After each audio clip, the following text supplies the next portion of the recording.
بسم اللہ الرحمن الرحیم۔ آج ہم پڑھیں گے معرب کے بارے میں اور مبنی کے بارے میں۔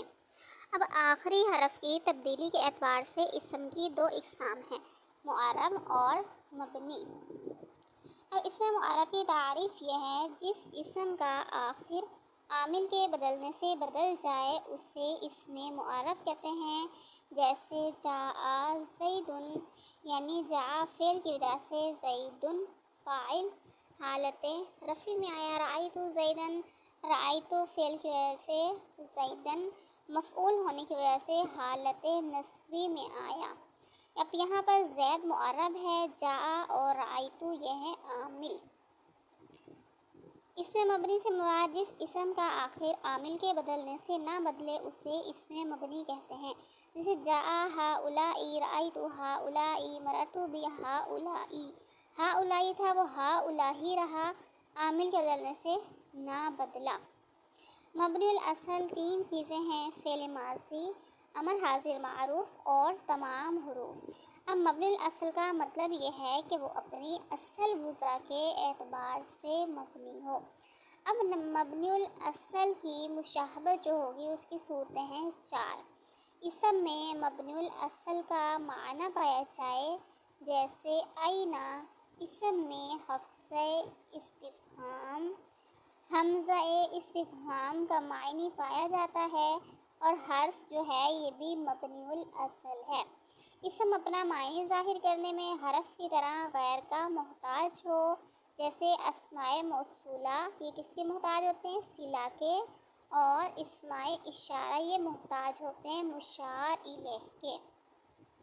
اسم فعل کے قائم مقام ہونے میں مبنی الاصل کے مشابہ ہو، جیسے اسم ہے نزالی، اب یہ قائم مقام ہوتا ہے انزل فعل کے، اور انزل کیا ہے؟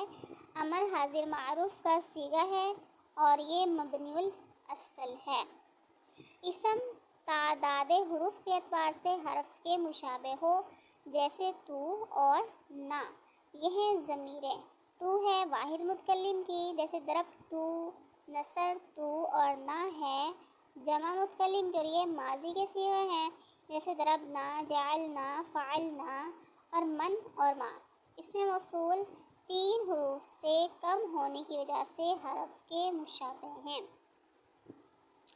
کیا آپ کو سمجھ آیا؟ جلدی جلدی مجھے کامنٹ دیجیے۔ افعال اور حروف۔ افعال میں سے فعل مضارع معرب ہے جب نون تاکید اور نون جمع مؤنث سے خالی ہو۔ باقی تمام افعال مبنی ہیں اور حروف تمام کے تمام مبنی ہیں، یعنی جو بھی حروف ہوں گے سب وہ مبنی ہی ہوں گے، اور جو افعال ہوں گے اس میں اگر نون تاکید ہوگی، نون جمع مؤنث ہوگی تو پھر ہو جائیں گے مبنی، نہ ہوگی تو معرب۔ اب مضارع میں نفی، جہت بلند، تاکید بلند، امر باللام اور نہیں بھی داخل ہیں۔ عامل وہ شے ہے جس کے سبب سے معرب کے آخر میں تبدیلی آتی ہے، جیسے جاء زیدن، اب جو جاء ہے وہ عامل ہے اور زیدن ہے معمول۔ عامل کی اقسام ہیں دو۔ لفظی عامل، معنوی عامل۔ لفظی عامل سے مراد جو لفظوں میں آئے، یعنی سمپل بات وہ پڑھنے میں آئے، ہمارے منہ کے اندر اس کا تلفظ ہو رہا ہو، اب یہ ہے 98۔ معنوی سے مراد جو الفاظوں میں نہیں آتا، جیسے مبتدا کا عامل ابتدا ہے لیکن ہمیں ظاہر میں وہ نظر نہیں آتا۔ اب معمول کسے کہتے ہیں؟ جس کلمے پر عامل داخل ہو اسے معمول کہتے ہیں، جیسے جاء زیدن میں جاء عامل۔